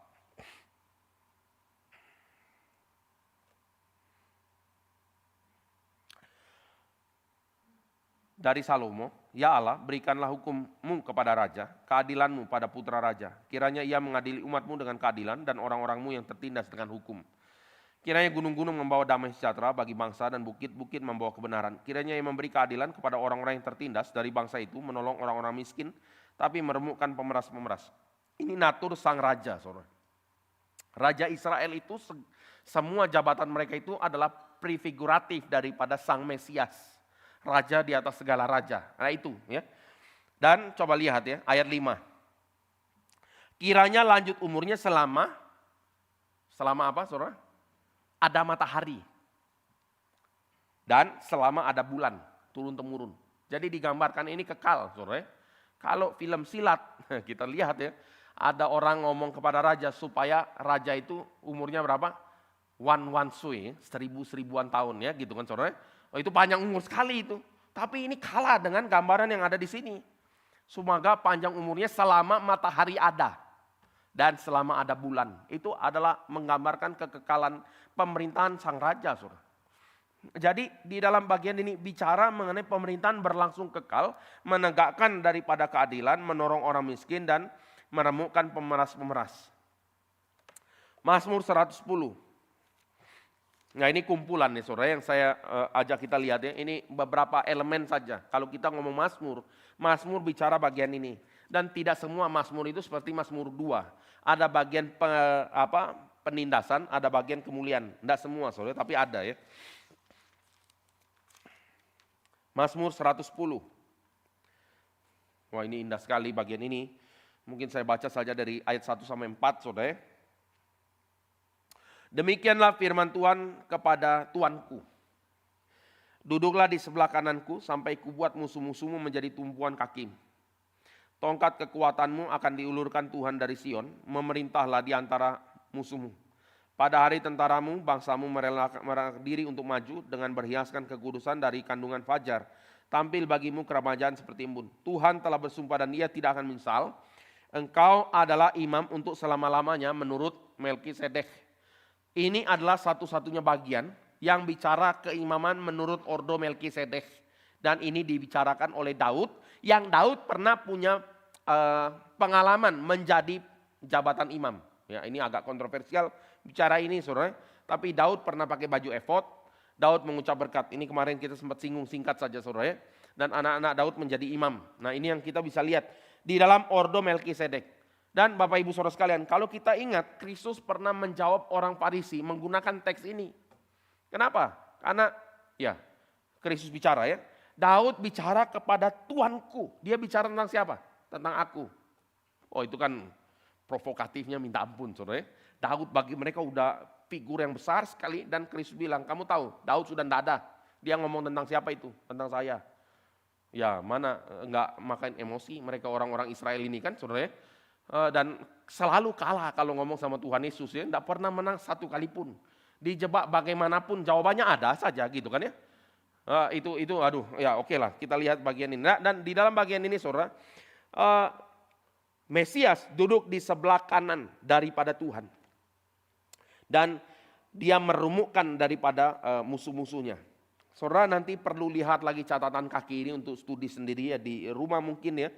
Di dalam Mazmur 110 kalau lihat ini, coba lihat ini. Mazmur 110 ayat 1. Kelihatan ya di Alkitab fisik kita, saudara. Ini memang kalau yang pakai Alkitab elektronik, biasanya ada asteriknya, dipencet asteriknya, saudara. Coba lihat itu referensi ayat dari asterik itu, banyaknya minta ampun. Ini coba lihat ya, ada di dalam Matius, Markus, Lukas, Kisah Rasul, 1 Korintus, Efesus, Kolose, Ibrani ya. Banyak sekali saudara. Itu adalah bagian yang menggenapi teks ini di dalam perjanjian baru. Jadi itu limpah luar biasa. Nah memang enak kalau kita pakai ini khususnya ya dalam hal ini Alkitab fisik itu the best saudara ya. Karena kita bisa bulat-bulat lingkar apa semua menyenangkan saudara ya. Oke sampai sini ya kita bisa lihat ini Mazmur Raja, kategorinya Mazmur Raja. Sekarang kita mau masuk di dalam Mazmur petisi atau pengaduan, Mazmur pergumulan ya. Ini adalah bagian yang tidak bisa digambarkan lebih vivid lagi, jelas lagi oleh Mazmur kepada konteks Kristus yang menderita di atas kayu salib. Itu Mazmur 22. Sebelum Mazmur 23. Ironinya, rata-rata orang Kristen ingat Mazmur 23. Tapi kalau ditanya sebelumnya apa? Lupa, saudara. Ini karena ini kita langsung ingat, saudara, Mazmur 22 apa, saudara. Tapi mungkin isinya pun agak antara ingat dan tidak, saudara. Tapi kalau ditanya Mazmur 23, apal, saudara. Tuhan adalah gembalaku, aku tidak akan kekurangan apa semua, saudara. Tapi sebelumnya apa, saudara? Sebelumnya. Nah, ini yang kita mau lihat, saudara. Mesias harus menderita sebelum masuk dalam kemuliaan. Ini saya breakdown dulu saja, saudara. Dan nanti kita akan baca saja ya bagian-bagian ini. Sebenarnya memang di dalam PA itu ya salah satu yang kita harus lakukan ya baca teksnya. Cuma baca teksnya ini bisa kalau dilakukan semua, saudara, ya bisa 1 jam sendiri, saudara. Jadi kita akan lihat cuplikannya. Jadi di dalam Mazmur 22 ayat 1 sampai 19 itu bicara penderitaan, 2:20 sampai 22 bicara kelepasan, 23 sampai 32 itu bicara kemuliaan. Nah, sekarang kita mau coba lihat, saudara ya. Mazmur 22. Ini kalau lagi saat teduh di rumah lihat Mazmur 22, panjang juga ya, misalnya gitu kan, saudara. Kalau 23 aman, pendek. Saudara, ini kebiasaan kurang sehat, saudara. Kita lihat, saudara, saya bacakan ya agak cepat saja. Saya assume kita udah tahu bagian ini ya. Nah, salah satu bagian yang penting sekali ya, pasal 22 ayat 2. Allahku, Allahku, mengapa engkau meninggalkan aku? Aku berseru tetapi engkau tetap jauh dan tidak menolong aku. Ini adalah ucapan Kristus di atas Golgota. Bayangkan, yang diucapkan Kristus adalah Mazmur 22 ayat 1. Betapa indah maksud saya, maksudnya ini luar biasa loh. Sembari di atas kayu salib lagi menderita itu, waktu dia ngomong itu pun menggenapi Mazmur 22. Sekali lagi, saudara, Kristus ini kalau kita ngomong hari Minggu kemarin ya, Kristus berjalan di atas air menggenapkan gambaran dia sebagai Allah yang berkuasa dan memberikan makan orang banyak 5.000 orang ya pakai mujizat roti dan ikan itu, saudara, itu juga menggenapkan. Dan sekarang di atas kayu salib mulut keluarkan kalimat, itu kalimat yang menggenapkan kehendak Bapa di sorga. Dalam pergumulan yang paling berat yang mungkin dialami seorang manusia, tidak ada yang lebih berat lagi dari ini, dia mengeluarkan kalimat itu, menggenapkan kehendak Bapa di sorga. Nah, tentu kalau refleksinya langsung jadi ampun-ampun kita, saudara. Kita enggak dalam keadaan paling berat pun tidak mengerjakan apa yang jadi kehendak Bapa di sorga. Lah itu ironi. Oke, berikutnya, saudara. Ayat 3. Allahku, aku berseru-seru pada waktu siang, tapi engkau tidak menjawab. Pada waktu malam, tapi tidak juga aku tenang. Padahal engkaulah yang kudus yang bersemayam di atas puji-pujian orang Israel. Kepadamu nenek moyang kami percaya, mereka percaya dan engkau meluputkan mereka. Kepadamu mereka berseru-seru dan mereka terluput. Kepadamu mereka percaya dan mereka tidak mendapat malu. Bapak Ibu Saudara sekalian, coba ya bayangkan ya. Kalau kita merenungkan Mazmur 22 dengan peristiwa Kristus di atas Golgota, waktu itu berat sekali. Kenapa, saudara? Karena ini mewakili pergumulan dan iman. Kenapa engkau tidak tolong aku? Padahal nenek moyang nih segala macam. Ya mereka berseru dan Tuhan luputkan mereka. Tapi aku tidak dipandang. Makanya lihat ayat 7. Tetapi aku ini ulat, bukan orang. Celah bagi manusia, dihina oleh orang banyak. Semua yang melihat aku mengolok-olok aku. Mereka mencibirkan bibirnya, menggelengkan kepalanya. Ia menyerah kepada Tuhan, biarlah dia yang meluputkannya, biarlah dia melepaskannya. Bukankah dia berkenan kepadanya? Saudara, ironis sekali ya, nanti kalau kita lihat kalimat-kalimat orang-orang yang di sekitar Tuhan Yesus yang menyalibkan dia, kalimatnya muncul satu-satu. Itu pun menggenapkan Mazmur 22. Ya, mengolok-olok mereka, mengolok-olok Kristus. Ayat 10, ya engkau yang mengeluarkan aku dari kandungan, membuat aku aman pada dada ibuku. Kepadamu aku diserahkan sejak lahir, sejak dalam kandungan ibuku, engkaulah Allahku. Janganlah jauh daripadaku sebab kesusahan telah dekat dan tidak ada yang menolong. Dan ayat 13, saudara ya, gambaran ini orang-orang berkuasa, saudara. Banyak lembu jantan mengerumuni aku, banteng-banteng dari Basan mengepung aku. Mereka mengangakkan mulutnya terhadap aku seperti singa yang menerkam dan mengaum. Nah, ini gambaran, saudara ya. Dikepung, mengalami penderitaan. Terus ya, Kita lihat lagi ya, seperti air aku tercurah, segala tulangku lepas dari sendinya, saudara. Itu juga gambaran Kristus. Ya, ini di dalam penafsiran para scholar, saudara. Kristus waktu dipaku itu, dipaku di sini ya, dipaku. Oke, standar lagi nih, saudara. Waktu diberdirikan tiang salibnya, sendinya copot, saudara. Maka kalau kita lihat misalnya lukisan, saya lupa namanya, ya. Nanti kapan-kapan saya tunjukkan, saudara. Itu ada satu lukisan Kristus yang disalib dengan keadaan yang hancur lebur, saudara. Itu sendinya copot. Nah, ini yang kita bisa lihat ya. Ini jadi bagian-bagian itu ya. Dan kita lihat lagi di dalam ayat 16. Kekuatanku kering seperti beling, lidahku melekat pada lengan-lengan mulutku. Dalam debu maut kau letakkan aku. 17 sampai 19. Ini bagian klimaks salah satunya. Sebab anjing-anjing mengerumuni aku, gerombolan penjahat mengepung aku. Mereka menusuk tangan dan kakiku. Coba bayangkan, saudara. Segala tulangku dapat kuhitung, mereka menonton, mereka memandangi aku, mereka membagi-bagi pakaianku di antara mereka, dan mereka membuang undi atas jubahku. Saudara, kita harus sadar loh, ini Daud itu bukan lagi ngomong tentang dirinya. Daud tidak pernah mengalami pergumulan sampai separah ini. Tidak ada satupun bagian ini ya saudara. Dan kita bisa melihat inilah gambaran tentang digenapinya Sang Mesias di dalam penderitaannya. Sedikit lagi saudara, 20:22, ini adalah kelepasan, tapi engkau Tuhan janganlah jauh, ya kekuatanku segeralah menolong aku. Lepaskan aku dari pedang dan nyawaku dari cengkeraman anjing, selamatkanlah aku dari mulut singa dan dari tanduk banteng, engkau telah menjawab aku. Sedikit lagi saudara, kita kalau lihat ini, satu bagian perikop lagi, itu bicara kemuliaan. Setelah itu, setelah dilepaskan apa yang dilakukan? Aku akan memasyhur namamu kepada saudara-saudaraku dan memuji-muji engkau di tengah jemaah. Sekarang kita lihat saudara, di dalam Mazmur 22 ayat 23, catatan kakinya lempar kemana? Ya, kita lihat itu ada di mana? Ibrani 2 ayat 12. Bayangkanlah saudara ya, ini adalah satu Mazmur yang bicara tentang Kristus dan dinyatakan oleh penulis-penulisan perjanjian baru, refer tentang Mazmur 22.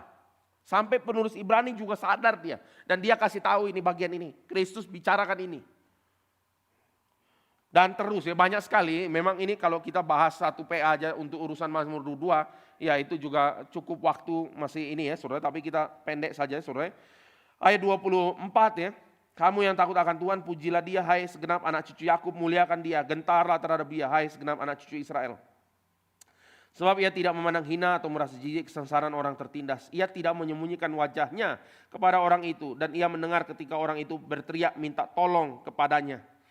Dan terus ya saudara, karena engkau aku akan memuji-muji dalam jemaah yang besar, dan seterusnya saudara. Ini dibicarakan terus. Nah ini adalah satu summary saja. Nanti kita bisa baca lebih dalam saudara. Tapi yang kita bisa lihat di sini adalah coba gambaran. Mazmur 22 itu adalah gambaran yang paling nyata mengenai apa yang akan dialami oleh sang hamba yang akan menderita, digambarkan oleh Yesaya tadi 52 sampai 53. Yesaya 52-53 tadi tidak gambarkan secara visual saudara. Ini kita bisa kayak lihat gambaran visual. Bahkan bisa lebih jelas ya daripada apa yang kalau kita lihat kadang di dalam Injil. Nah itu yang kita bisa lihat. Inilah Raja Perkasa, tapi menderitanya minta ampun. Saudara. Ini adalah konsep yang bertentangan di dalam konsep kebanyakan manusia. Ya manusia, saudara, bukan kebanyakan manusia. Dalam konsep kita tidak cocok ini saudara. Tapi inilah ini nyata dalam Alkitab. Oke, masih banyak lagi saudara, Mazmur kepercayaan. Setan tahu, ini pernah saya ngomong ini waktu kita khotbah tentang pencobaan Tuhan Yesus di padang gurun. Setan tahu Mazmur 91 bicara tentang Mesias. Dan oleh karena itu Tuhan tidak mengoreksi setan. Ya, kamu loncat ya, nanti akan dipatang, kakimu tidak kena terantuk. Kristus nggak bilang, itu bukan tentang saya kok. Dia nggak bilang gitu kan saudara. Dia bilang, dia tidak menegasi ini. Nah di dalam bagian ini saudara, ada perlindungan, penyertaan, dan juga ada kemuliaan dan berkat dan keselamatan. Singkat saja ya, kita lihat dulu Mazmur 91. Kita tidak bahas semua lagi saudara. Ini cuma 1-2 bagian saja.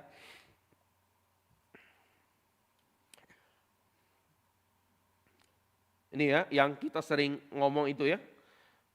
Ini misalnya ya, ini sebenarnya lagu yang banyak bagian yang banyak sekali orang yang kutip Saudara.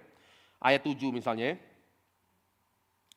Walau 1.000 orang rebah di sisimu dan 10.000 di sebelah kananmu, tapi ia tidak akan menimpamu. Nah ini kan sering banget ya.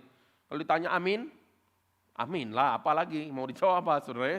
Tapi coba kalau begini ya, saya baca terus tanya ya, misalnya gini ya. Tuhan ialah tempat perlindunganmu, yang maha tinggi telah kau buat tempat perteduhan. Malapetaka tidak akan menimpa kamu, tulah tidak mendekat kepada kemahmu.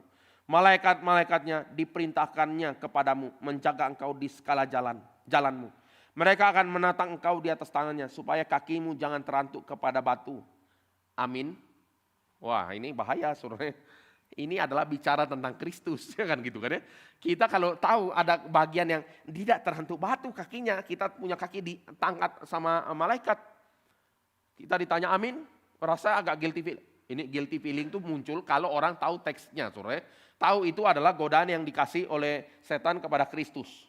Kristus pun tidak jawab apapun ya. Amin. Dia enggak lakukan itu Saudara. Dia ngomong enggak bisa. Ya. Kamu jangan cobai Tuhan Allahmu. Itu kalimat Tuhan Yesus kan. Tapi coba ya kalimat ini kalau dilepaskan dari konteks. Kita ngomong sama orang ya entah siapa lah ya Saudara. Amin.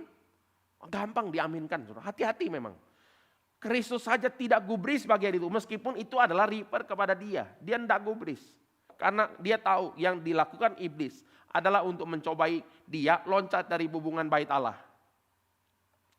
Sekarang orang mengaminkan bagian ini. Pertanyaannya kenapa? Apa dia mau loncat juga dari hubungan bait Allah? Ya kan gitu kan Saudara. Dan ya banyak lagi hal-hal problematik yang lain Saudara. Kita lihat ayat 15 Saudara. Bila ia berseru kepadaku, aku akan menjawab, aku akan menyertai dia dalam kesusahan, aku akan meluputkannya dan memuliakannya. Dengan panjang umur akan kukenyangkan dia dan akan kuperlihat kepadanya keselamatan daripadaku. Jadi kita akan lihat ini bicara mengenai Sang Mesias juga.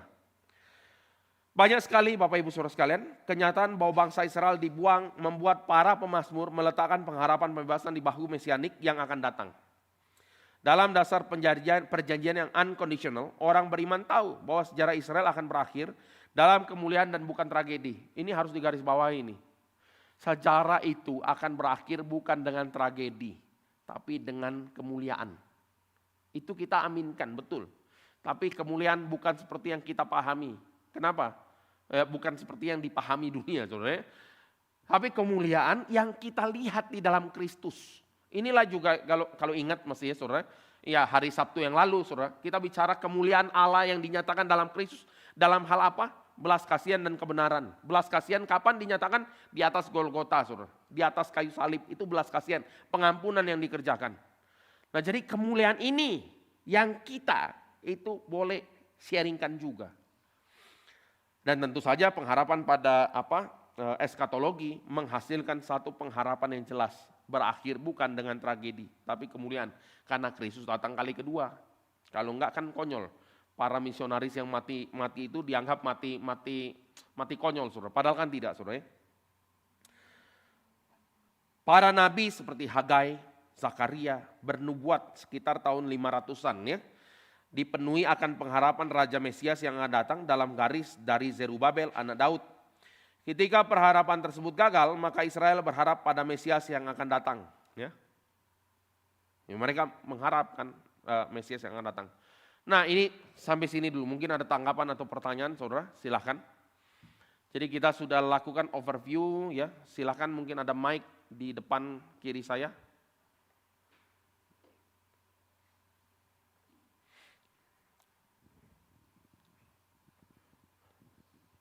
Selamat malam Pak Jack. Malam Pak. Saya ada 2 pertanyaan Pak. Yang pertama itu tentang, kan kalau Kristus itu banyak julukan ya. Iya, misalnya betul. Raja Damai, Allah yang perkasa tadi. Tapi kalau tadi waktu saya dengar itu yang Mazmur 42, misalnya Kristus julukannya sebagai hamba Allah, agak baru, oh iya kok ada ya gitu maksud saya.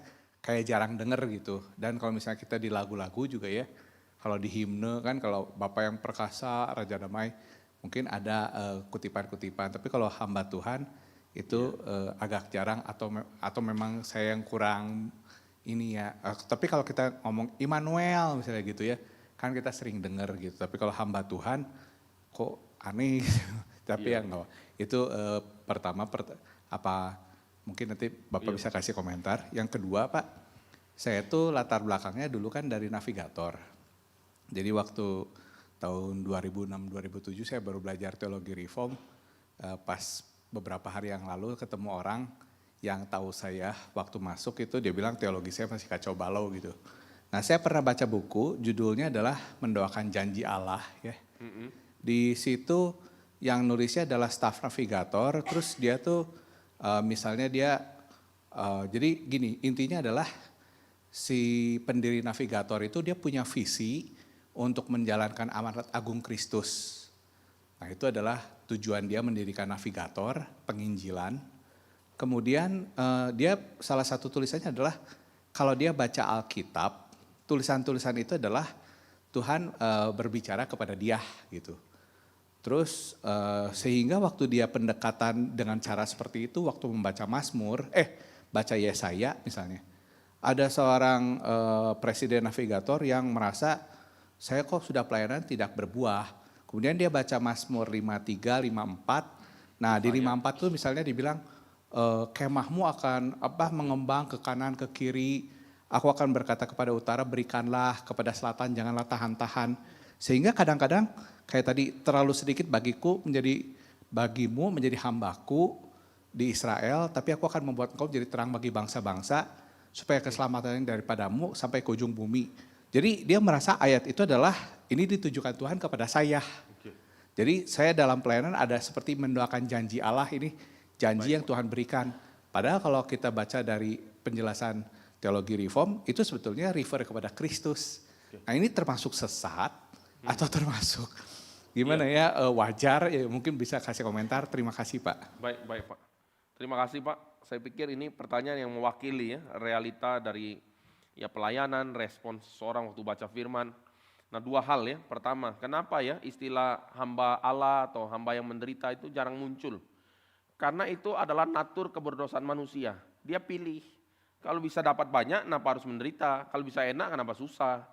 Ini kan bukan birokrasi pemerintah ya, kalau bisa susah ngapain mudah ya kan gitu misalnya ya. Tapi kita akan sadar sih itu adalah salah satu hal yang kontras. Contoh paling kontras adalah gini. Istilah hamba itu kan harusnya melayani kan lebih down to earth ya kan gitu ya. Tapi title hamba plus Tuhan, hamba Tuhan jadinya sering dipakai untuk title yang meninggikan diri. Contoh hamba Tuhan. Bagaimana? Rasanya kayaknya iya saya pokoknya saya adalah hamba-hambanya hamba Tuhan. Nah itu kan repot Saudara ya. Jadi ini kayak hamba Tuhan tuh ada kayak kelasnya sendiri nih. Hamba Tuhan yang begini terus ini kan itu urusan yang saya pikir sangat tidak alkitabiah itu intinya itu. Gampang tersinggung apa semua gitu rasa macam-macam lah. Nah jadi kenapa ada pemilihan frase di dalam lagu bahkan sekalipun ya karena manusia itu mengharapkan kelegaan, terus apa kesehatan, apa segala macam. Ini yang pertama Pak. Jadi nah kita juga secara manusia itu mungkin bisa ada godaan untuk tidak menghidupi narasi bersekutu di dalam penderitaan Kristus. Ketika mengalami di dalam pelayanan mungkin disalahpahami, ketika di dalam pelayanan mungkin tidak berjalan dengan baik, tidak jarang ke orang pilih mundur gitu. Nah jadi itu realitanya ya, maksudnya kita sadar. Tapi dengan pembacaan firman Tuhan kita sadar sih bahwa kita punya Allah, itu adalah Allah yang berinkarnasi, dia masih menderita, mati, bangkit dan masuk ke dalam kemuliaan. Itu bagian yang kita boleh lihat ya. Jadi orang yang bersekutu di dalam Kristus lah yang akan masuk dalam kemuliaan Kristus. Yang tidak pernah bersekutu dengan Kristus, Kristus akan bilang, kamu siapa? Aku nggak kenal kamu, kamu pembuat kejahatan. Ya itu yang pertama. Lalu yang kedua, pembacaan begitu berbahaya sekali. Sangat amat berbahaya.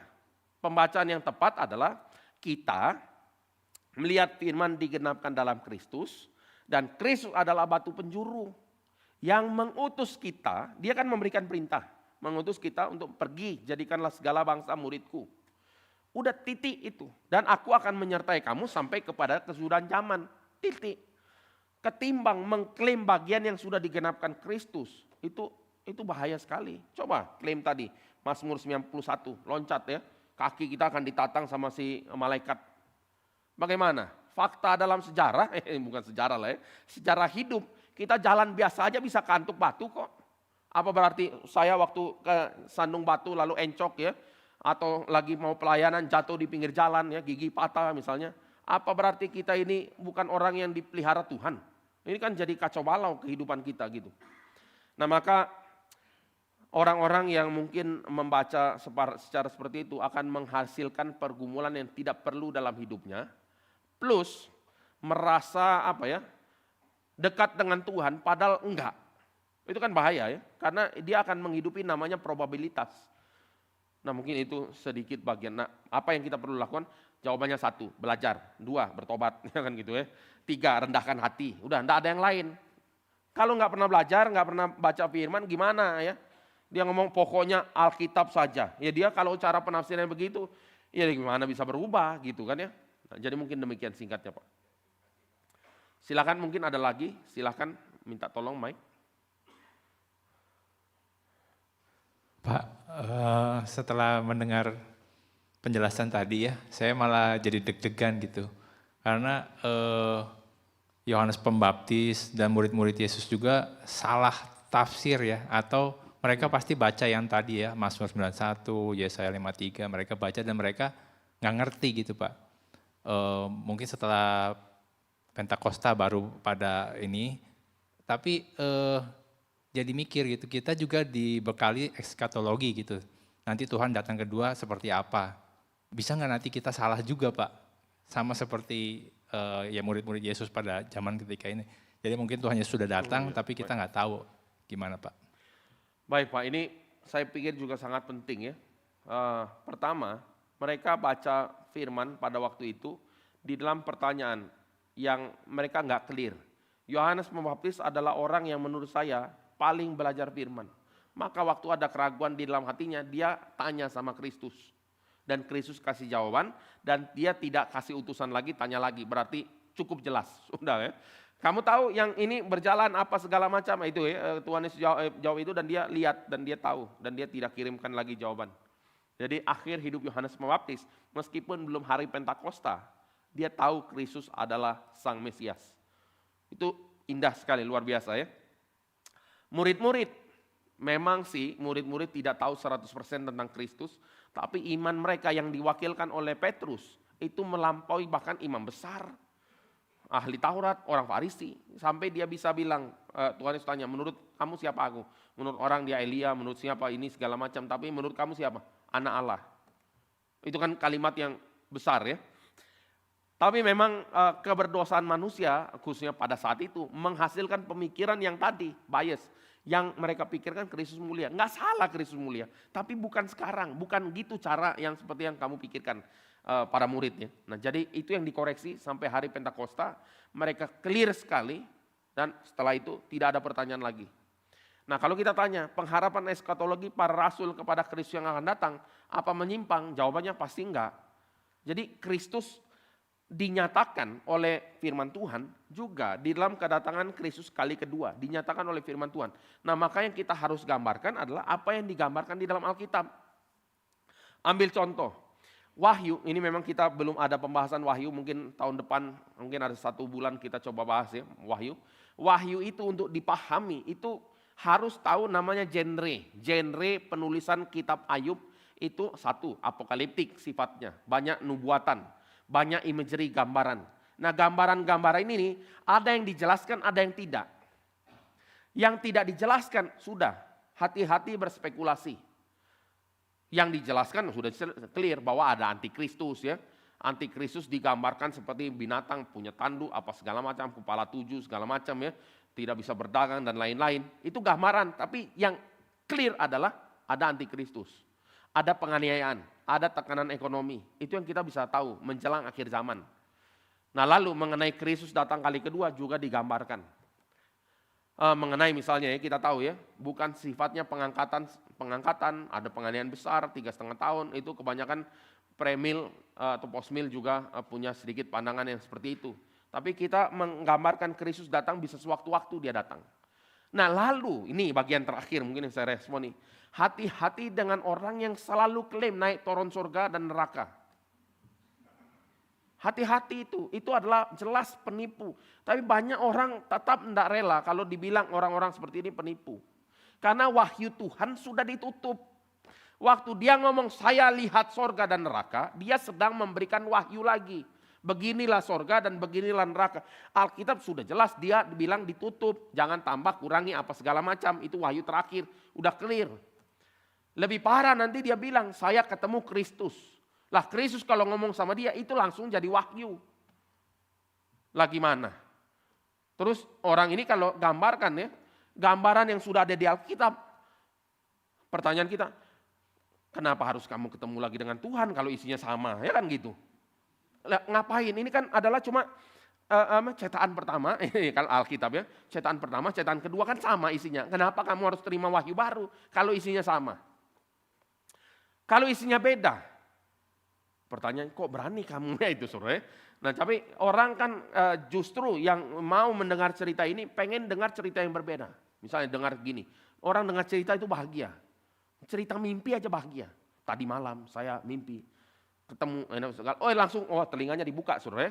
Apalagi cerita tentang neraka. Saya ke neraka ini untuk saudara. Pernah kan dengar kalimat ini kan saudara? Lah yang bener aja kamu ke neraka kok untuk kami kan yang bener. Lah kayak gini-gini tapi ini laku kok. Kenapa? Karena banyak orang memang tidak belajar firman. Sudah itu titik. Mereka senang dengar dongeng-dongeng nenek moyang. Itu sudah Alkitab juga bicara kok. Nah jadi apa yang dinyatakan lagi itu saja yang kita bicarakan. Nah mungkin singkatnya demikian Pak. Baik, mungkin ada tanggapan atau pertanyaan lain, saudara? Ya, sebetulnya saya hari ini masih mau bahas Zakaria, saudara, tapi nggak apa-apa juga. Ini juga adalah salah satu kitab yang worth untuk dibahas bahkan di dalam 1 bulan, saudara. Jadi Zakaria ini banyak sekali juga, dan saudara akan sadar Zakaria ini dekat sekali dengan apa yang dinyatakan di dalam Kristus. Misalnya, sang gembala ditolak dan biayanya cuma 30 keping uang perak. Itu ada di Zakaria. Memandang dia yang mereka tikam seperti orang kehilangan anak tunggal. Itu ada di Zakaria juga. Itu gambaran raja yang perkasa dan Allah yang menderita. Itu ada. Minggu lalu kita bahas Zakaria 9. Dia naik dengan keledai beban muda. Itu Zakaria. Dan kekuasaannya. Itu juga di Zakaria. Jadi kita akan lihat Zakaria banyak sekali bagian-bagian yang juga penting. Tapi ya nggak apa-apa ya saudara, kita bisa lihat ini di waktu-waktu berikutnya. Juga mengenai Second Temple Judaism punya literatur, itu banyak sekali juga ya. Kitab Baruk, mungkin kita next time kita bisa bahas. Mungkin masih ada waktu singkat, kalau ada tanggapan atau pertanyaan, silakan Bapak Ibu saudara sekalian. Satu, itu mic. Pak, saya mau respon sedikit yang tadi Pak siapa ini namanya Pak William omongin Pak. Asalnya saya mau ngejek dia tapi maksudnya nggak jadi kok, sorry kok. Ini sih Pak mengenai lagu-lagu yang yang isinya tentang Tuhan yang menjadi hamba. Emang kalau kita ngomong sekarang, kalau kita lihat di dalam kidung kita sendiri, memang satu buku itu sedikit sekali Pak yang konten itu adanya memang Tuhan Yesus merendahkan diri menjadi mengosongkan diri segala macam. Cuma maksud saya adalah kalau kita lihat lagu-lagu yang ada mengenai Tuhan Yesus menjadi hamba pun itu adalah lagu-lagu yang diciptakan di tahun 1500-an, 1600 zaman Luther lah Pak gitu, zaman lagu-lagu. Dan lagu-lagu itu adalah lagu-lagu yang sulit. Dan kalau kita mau menggambarkan satu kehambaan Tuhan dengan lagu yang pengennya kita kan pengen nyanyikan lagunya yang happy-happy ya Pak. Happy-happy yang kalau bisa yang keras yang naikin semangat gitu ya. Tapi begitu udah lagunya agak berat sedikit langsung komplain. Susah amat sih lagunya. Padahal sebenarnya lagu itu adalah lagu yang contain. Karena untuk menggambarkan Tuhan Yesus yang menjadi hamba kan harus ada lagu yang berat juga untuk kita nyanyikan gitu kan Pak. Nah jadi sebenarnya kalau saya mengajak untuk teman-teman semua yang ada di sini untuk melihat kalau lagu-lagu tuh tidak cuma satu dimensi aja. Kalau Tuhan Yesus menjadi raja ya ada dimensi yang lain, yaitu Tuhan Yesus mengambil rupa sebagai hamba tuh ada lagu yang berat juga. Dan mungkin nanti di gereja di tahun depan, saya sekalian cerita juga tahun depan kita akan nyanyi lagu-lagu yang lebih sulit gitu Pak. Karena kita udah tahun kedua di gereja ini. Jadi lewat itu kita bisa melihat ada dimensi dan juga nuansa yang beda dari kekristenan yang selama ini tuh di dalam yang kita sering omongin ke gereja lain gitu, misalnya lagu yang gereja Onoma terlalu simple, terlalu lurus, terlalu melihat bagian tertentu dari kekristenan, tapi kita sendiri nggak mau belajar tentang lagu-lagu yang berisi tentang ya Tuhan Yesus sebagai hamba, gembala yang mengorbankan diri, bahwa yang namanya mahkota Tuhan tuh ada ada durinya, yaitu mahkota, dan duri itu bersamaan gitu. Itu harus kita belajar gitu. Jadi mohon izin ke semuanya, kalau ada lagu yang sulit, yang ada isi kandungan teologisnya seperti lagu hari ini yang lagu keempat, mohon dipelajari dan disukai. Kira-kira seperti itu Pak, itu tanggapan aja. Gitu kok, jadi saya tidak karena memang wajar seperti itu. Thank you. Ya, terima kasih Pak. Kita mengerti curahan isi hati dan silakan pertanyaan selanjutnya. Ya.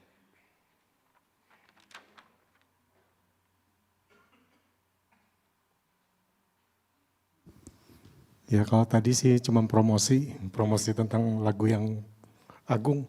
Kalau saya mau nanya Pak, karena kan puzzle-nya itu kan kalau orang perjanjian lama itu kan melihatnya konsep Yesaya itu lebih ke hamba, jadi lebih ke penderitaan lah kalau gitu. Udah gitu kita sih enak, udah datang dan kita bisa merangkainya lalu bilang ke Kristus. Cuman kan ke masa depan kan kita kan harus lihat bahwa mengikuti Kristus itu sepertinya adalah salib dulu baru dapat mahkota. Nah berarti yang harus kita persiapkan kan bukan hanya enaknya aja berarti Pak, banyaknya harusnya kesusahan yang nggak dilihat oleh agama lain yang sifatnya pasti surga dapat sungai yang penuh madu atau ya 72 bidadari atau apa gitu Pak. Nah jadi mungkin kalau menengahkan tentang apologetika gitu, dalam hal mungkin dia tidak akan membandingkan dengan agamanya sendiri, kadang-kadang bicara tentang kita. Sedangkan di kita banyak juga yang kayak Rita Wahyu gitu ya, dia bicara seperti konsepsi benar, tidak menentang, tapi dia lebih dinetralkan supaya gampang gitu. Kayak devosional, kalau kita kan lebih dogmatis, ajaran ketat segala macam itu Pak. Nah ini menengahinya gimana Pak supaya secara ya pembelajar yang sifatnya kita mengajar gitu. Karena kan kita kalau mau belajar juga harus belajar mengajar juga Pak. Baik Pak. Mungkin saya jawabnya dari satu contoh yang baru-baru ini saya uji skripsi mahasiswa kita. Dia berasal dari suku Dayak, dia dulu punya latar belakang Dayak Kaharingan, dan dulu mamanya juga Dayak Kaharingan, lalu dia tulis satu bagian skripsi. Di dalam skripsi itu ada peran dari seorang pemuka agama di sana namanya Balian, fungsinya mediator. Nah, yang dilakukan mahasiswa ini adalah dia membandingkan mediator Kristus dengan mediator yang dibicara di dalam konteks mereka. Itu dua variabel yang beda. Mereka bicara keselamatan itu hanya dalam konteks supaya ada harmonis antara manusia, alam, dan dengan dunia spiritual. Sementara Kristus kan bicara mediator yang punya esensi keselamatan jiwa. Nah kalau ini dua variabel nama sama tapi seolah-olah variabelnya isinya beda, itu kan dua bidang yang tidak terkait. Maka apa yang harus dilakukan? Yaitu misalnya buat traktat yang rada provokatif. Misalnya adalah gini. Ketimbang bicara Kristus mediator yang sejati, istilah mediator itu tidak familiar di telinga orang-orang yang percaya Dayak Kaharingan, maka harusnya dia buat sebagai judul provokatif misalnya gini, Kristus Balian sejati. Itu misalnya. Jadi itu langsung down to earth. Nah panggilan kita ini juga saya nggak tahu ya, kita sebagai orang-orang yang banyak belajar firman, kadangkala ada kesusahan untuk memahami pergumulan yang dihadapi di dalam ya mungkin orang-orang yang di tempat lain ya, pergumulan tentang materi, tentang kesehatan, mungkin sebagian kita juga bergumul, tapi itu tidak menyedot porsi pergumulan kita yang paling besar. Karena kita ya ada satu elemen yang kita serahkan semua ke dalam tangan Tuhan. Saya percaya Tuhan akan memelihara untuk saya mengerjakan panggilan Dia dalam pelayanan, dalam apa segala macam ya. Jadi meskipun ada pergumulan sakit, penyakit, materi, Itu adalah pergumulan yang kita serahkan kepada Tuhan dan kita berjalan saja di dalam dia. Tapi mungkin banyak orang Kristen yang lain yang menyedot pikiran mereka, yaitu tok. Nah maka kita harus bicara dengan bahasa yang sama. Misalnya pakai bagian firman lagi, hati-hati juga dengan dogmatis ya, kita bicara. Ya firman Tuhan bicara, ya burung pipit Tuhan pelihara, bunga bakung di padang Tuhan pelihara, ya kita juga. Dan kita dipelihara ya untuk melakukan yang Tuhan kehendaki, bisa khotbah dari misalnya doa Bapa kami, berikan kami hari ini makanan yang secukupnya, dalam kaitan apa? Menyatakan nama Tuhan yang kudus, misalnya dikuduskanlah namamu, datanglah kerajaanmu, itu yang membuat kita berdoa, berikan kami makanan kami yang secukupnya. Nah jadi mungkin ya penginjilan itu ya tidak harus kesannya tuh berat ya. Penginjilan tidak harus mulai dengan pertanyaan, kalau meninggal yakin mati kemana? Enggak harus. Salah satu elemen boleh lah ya, untuk orang yang dableknya minta ampun. Sadar enggak, sebentar kamu bisa mati sewaktu-waktu, itu oke saja ya. Orangnya dablek gitu, yang ngebut-ngebutan naik motor misalnya, kematian mungkin dekat dengan mereka. Tapi untuk orang-orang yang mungkin tidak terlalu bergumul tentang kematian, kita bahas tentang pergumulan dia yang paling besar. Nah mungkin itu beberapa hal yang kita bisa kerjakan supaya ada koneksi. Mungkin singkatnya demikian. Baik, mungkin sampai sini hari ini kita akan berjumpa lagi di tahun depan Bapak Ibu Saudara sekalian. Di tahun depan saya sendiri berangkat ke Belanda. Jadi PA di seri awal-awal nanti akan ada hamba-hamba Tuhan yang kita undang. Baik, mari kita sama-sama berdoa.